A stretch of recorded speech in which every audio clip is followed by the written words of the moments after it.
How's it going, everybody? Desir here, and we have a special Sentinel blog for you guys. This thing is going to be monumental, it's going to be exciting, and this team looks ridiculous. Let's go ahead, look into this to see what the Orchis team brings. Now, this is the new tech raid team. This team looks good everywhere based on how these kits are going to be performing and how much synergy they have together. There's actually not a lot of stuff that's going to be locked behind raids. So I'm hoping this is going to be as good as the Extreme X-Men, Spider Society, Hive Mind, where we really can get a lot of use out of this team. Now, right off the bat, you're going to see that the reworked characters are going to be the Scientist Supreme and Lady Deathstrike. So let's go ahead, look into this. So if we scroll down, we have the Sentinel. You're probably asking yourself, how is a Sentinel going to be in the game? They're 20 foot, 30 foot tall. They are skyscrapers. Well, for Marvel Strike Force, they are going to be human size for the battlefield missions. I'm really hoping they're going to have some kind of story element to explain why these Sentinels are going to be so small compared to their counterparts. These Sentinels, for me, were pretty exciting as a kid. I remember having those X-Men action figures, having that huge Sentinel that I got to play with as well. So this really hits home for me. I just love the X-Men. They're the things that brought me into comics, Marvel Strike Force because of the IP. So this is amazing. I love this team, and I'm going to take this team to the moon. Now let's go ahead and see what they can do. So the Sentinel is 107 speed, Villain, Global, Tech, Protector, and Orchis. It's going to do damage on the basic and apply offense down. It's also going to give counterattack to self and all Orchis allies. The Sentinel Blast, the I can see maybe put in Striker on it. If it said like +1 counter, I definitely go Striker. I'm leaning towards maybe doing a Fortifier. The main reason is because that purple ISO, if you use the ultimate on the purple 3, it clears the vulnerables on everybody, and that would give them a lot more sustainability. I'm obviously not going to take this character into Dark Dimension 8. I already have my global villain team that I'm looking at, but this team is probably going to be right after I end up getting Odin and everything. Now, the special neutralize target 4/4 energy cost, so pretty low cooldown. It's going to summon one random Sentinel reinforcement ally. It's going to do damage. Bonus attack 3 times for 100% damage. We need to see what these stats are going to look like because that's going to be 550% damage that this is going to do, which could hit like a truck or it could just kind of be meh, kind of be there. This is going to apply defense up for 2 turns, deflect to self and all Orchis allies. It's going to summon either the gun or the sword. The ultimate 4/4. It's going to summon 1 gun and 1 sword ally. 300% damage. It's going to give offense down. It's going to gain 50% damage per Sentinel reinforcement ally. We're going to come back to this. The passive Mutant Thunder. On spawn and revive. It's going to summon 1 Sentinel reinforcement ally, which is going to be the gun or the sword. On this character's first turn, it's going to gain taunt, apply safeguard for 2 turns, and all Orchis allies. In raids, this is the only raid callout for this character. If this character has 4 or more Orchis allies, enemies cannot gain death proof. I'm fine with this being locked behind raids. It doesn't really impact this team outside of it. Now, the big thing is, on spawn, it's going to have 1 reinforcement ally. So that's 1 bot. Use the special first, it's going to summon another bot. So that's 2 bots on the field. And then use the ultimate afterwards. It's going to summon 2 more. So that's going to be an extra 200% damage as long as those bots don't get killed off. When this team gets built up and this character gets built up, considering bots usually have the prime character's stats, just kind of it's adjusted off of that. That's going to be a lot of damage. So this could be pretty interesting. Now, what does the gun do? It's going to do damage and reduce speed bar by 10%. The ISO attack is going to do the same. The passive on spawn is going to flip all negative effects for self and all Orchis allies. And then for raids, it's going to apply generate 1 ability energy for a random non-summon tech ally. On turn, if the Sentinel ally has died and is currently not an ally, revive the Sentinel with 30% base health, then attack for 100% this character's max health, ignoring death proof. On non-summon tech ally turn, it's also going to be filling its own speed bar by 5%. So this character is going to go pretty fast. The sword is going to do the same thing. Damage. This one, though, is going to flip to positive effects into negative effects and apply bleed to the primary target. It's going to also gain taunt off of the basic. The taunt is not part of the ISO attack. The passive, on spawn, apply deflect to self and all Orchis allies. In raids, it's going to do the same thing as the previous one. So it's going to do the ability energy, it's going to self-destruct and bring the Sentinel back, and then it's going to fill the speed bar as well as the non-summon tech allies take their turns. So considering this character here is going to do the safeguard for 2 turns, this is going to be a possible better version of the Infinity Watch. It's going to have safeguard on spawn, or his first turn actually. So as long as you can get ahead of it, that's going to stop the safeguard. But there's ways this team is going to kind of get moving. There's going to be a driving force for the Sentinel team. Now, the Nimrod character, global villain tech blaster Orchis, 120 speed. Don't let that speed fool you. This thing's going to be a lot higher than it looks. The basic is going to attack the primary and adjacent, so splash damage. We're looking at maybe a raider, and then it's going to apply defense down for 2 turns. It's going to be unavoidable. The ISO attack is going to do the same thing.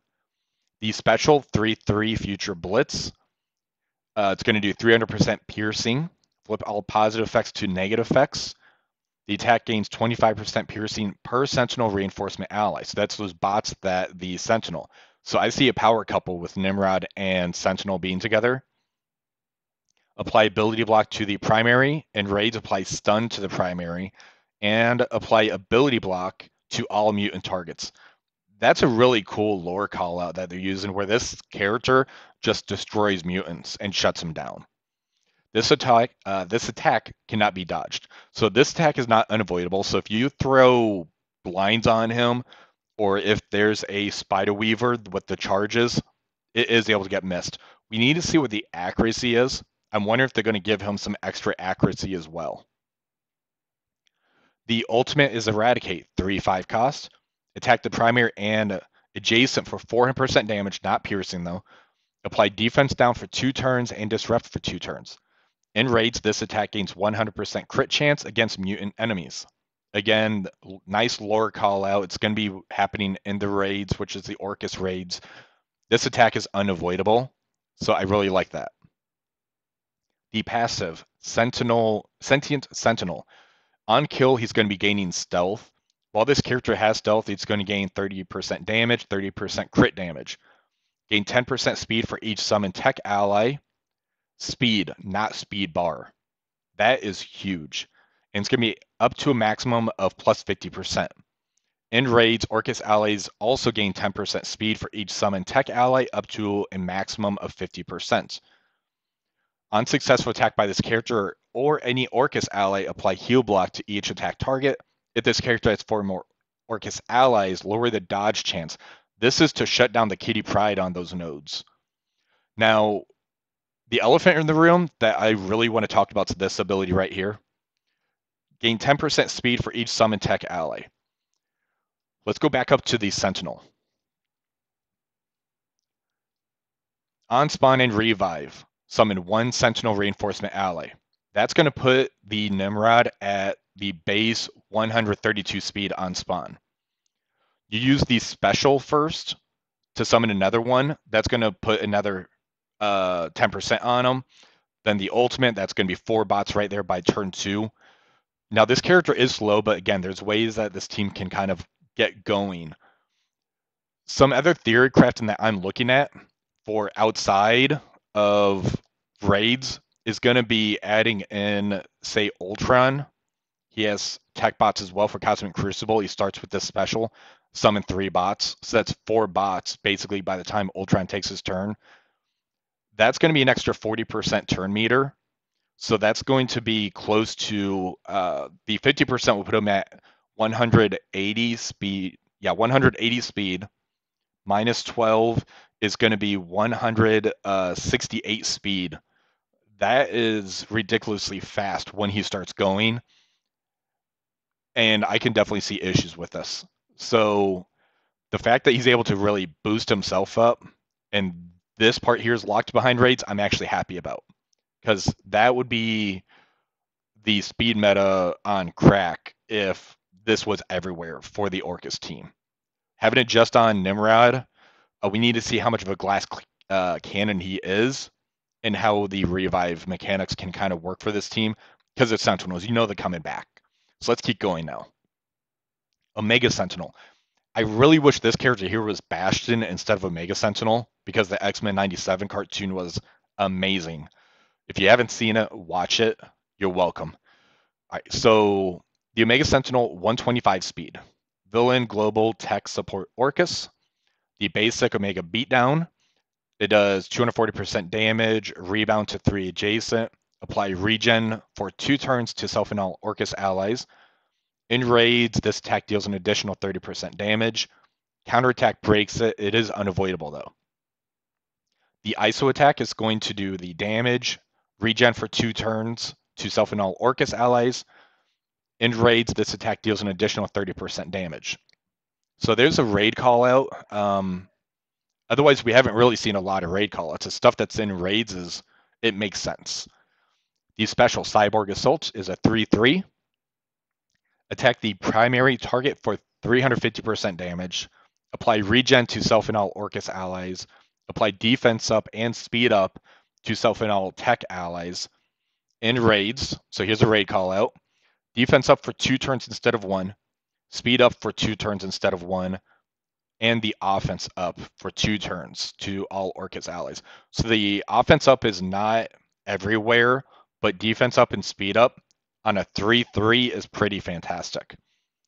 Heal self and all allies for 15% of this character's max health. Heal self and all Orchis allies for an additional 10%. So there's a little bit of plug and play, being able to heal everybody, not just the Orchis team. Ultimate Nano Blast, 5/5, attack all enemies for 170% piercing. Bonus attack all enemies for 170% piercing. Stun for 2 turns and 2 random tech enemies. So when you use this ability, target somebody that's not tech. That way you can actually get 3 stuns out there. In raids, instead apply stun for 2 turns to all tech enemies. So again, I would still target somebody that's not tech in raids, just so you get that additional stun out there. Heal self and all allies for 15% of this character's max health. Heal self and all Orchis allies for an additional 15% of this character's max health. This attack is unavoidable, so that's good. Passive, Living Sentinel. On turn in each summon tech ally's turn, heal self and each Orchis ally for 10% of this character's max health. If that ally's health is full, instead barrier that ally for 10% of this character's max health. On mutant and enemy turn end, attack the most injured for 100%. So that has some chance to do some additional pings for damage. Those characters are always good. In raids, attack for 300% damage instead. On death, 30% chance to revive with 30% of this character's max health. So she has a pretty good chance of coming back. Now in raids, it's going to kind of get a little bit more wonky. If this character has 4 or more Orchis allies, enemy characters cannot gain defense up. That I think could have been outside of raids. That would have been pretty cool. If this character does not have ability block, this character and all Orchis allies cannot gain slow. So she needs to get ability block for slow even to have a chance to go on this team, which is pretty cool. For each summon tech ally, gain 35% revive chance and revive with an additional 10% max health. So in raids, she is always coming back if she gets killed off. Lower max barrier of all enemies by 20%. So I'm fine with some of this stuff. Being locked behind raids. As far as the abilities goes, there's not much. It's more the passive that has certain things locked behind it. But I still think this team can be very good outside of raids.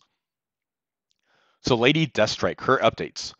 119% health, 103% damage, 98% armor, 104% focus, 107% resist boost. Her special deadly weapon, basically everything's the same. Offense up for 2 turns. Primary and adjacent for 200% piercing and applied 2 bleed, reduce speed bar by 20%. This part here used to say the on kill, repeat the attack. It's just automatically going to do that now. So outside of raids, if you were to target the primary target, it's guaranteed 40% turn meter reduction on them and 20% to several other characters. On kill, increase the duration of all positive effects on self and all Weapon X allies by +1 up to a maximum of 5. So they did not put the Orchis tag on here. Because of that, I'm still leaning towards keeping Lady Deathstrike with the Weapon X team for Wars, because her and X-23 are going to have those new boosted stats for reworks. And then you're still going to have Omega Red, Silver Samurai, and Sabretooth to kind of plug in to really kind of keep those bleeds and damage going. So that's how I plan to use her in Wars. Basically take her off the team, and you could throw somebody else with that team. For the ultimate, attack primary, so same, defense down +1 up to a maximum of 2, so that's all the same. Rebound chain to 4 adjacent by 280%, +1 defense down up to a maximum of 2, and apply 2 bleed, that's the same. Clear all negative effects from self and all Weapon X allies, that's the same. Apply immunity to self and all Weapon X allies, again, no Orchis. This attack cannot miss any characters that have bleed. So this is the additional. All right, so let's read that. If this character has 3 or more Weapon X or Orchis allies, this attack cannot be countered. So that's pretty cool, because counterattacks usually break these type of hits anyways. All right, so Scientist Supreme. I love this character for what they did to her. She is ridiculous. She's probably the standout on the team, in my opinion. So health, 138. Damage, 136. Armor, 164. Focus, 138. Resist, 104. They gave her a 118 speed. That's a huge speed boost that they gave her. Now, you're thinking that's not fast, but when we read the kit, you're going to see why. So Serum Pistol, the basic, it's going to do damage. It's also going to apply offense down, defense down, slow, and is unavoidable. The special, field traits, field trials, flip all negative effects into positive effects on self and all allies. For this character and all AIM and Orchis allies, it's going to give regen for 2 turns, immunity for 1 turn, increase the duration of all positive effects by +1 up to 3. It's also going to heal self and all allies for 15% of this character's max health. So there's a heal right there on her special. The ultimate, retro vaccination. Heal self and all allies for 20% of this character's max health before it's 3,500 plus 15%. End raids, heal for 30% instead. For all enemies and all non-AIM and Orchis allies, it's going to apply offense down, defense down, and slow for 2 turns. And in raids, it's going to add trauma on top of that. Apply speed up for 2 turns to self and all Orchis allies. So a 118 speed, she's going to be giving speed up for 2 turns to the entire team. But wait, there's more. This attack is unavoidable and gains 500% extra focus. Her passive, on spawn, fill speed bar by 50%. So 118 speed, filling the speed bar by 50%. She's on turn going to generate 2 ability to all AIM and Orchis allies with negative effects. 25% chance to revive with the 30% max health. On ally summon, which, remember, turn 1, that Sentinel is going to summon a bot out there. Generate 1 ability energy for all Orchis allies. In raids on spawn, generate 3 ability energy for self, 3 ability energy for all Orchis allies, but that's only for the special, not the ultimate. This character and all Orchis allies cannot gain trauma. Mutant and bio enemies cannot gain immunity. So what we're looking at is 118 speed, fill the speed bar by 50%, use the ultimate on turn 1 to give speed up to the entire team, and they're going to get moving. This is ridiculous. I don't have the game pulled up, but we need to see what the ability cost is going to be for the ultimate. I believe hers is kind of higher. Let's go ahead and pull up the website real quick. Scientist Supreme. It's a 3-3 cooldown, and she's going to be giving speed up to the entire team. So overall, the Orchis team, as you see, definitely has value in Cosmic Crucible in War. Take Lady Deathstrike off. Keep her with Weapon X, in my opinion. You can probably throw different characters like a Super Scroll. If you have Mephisto, that's probably going to be the new Mephisto team in War. Maybe even Cosmic Crucible, depending what the rules are going to be for next season. This team has so much value, I find. I think they're going to be as good as Extreme X-Men, as good as Spider Society, and as probably better than Hive Mind, because Hive Mind is going to start dropping off with this new stat characters coming out. But let me know, what do you think about this team? Are you excited for it like I am? I'm very hyped for this team. It just brings back so many memories of my childhood, playing with my X-Men toys, reading the X-Men comics. But let me know in the comments if you like this video. Like, share, and subscribe. And until next time, have a wonderful rest of the day.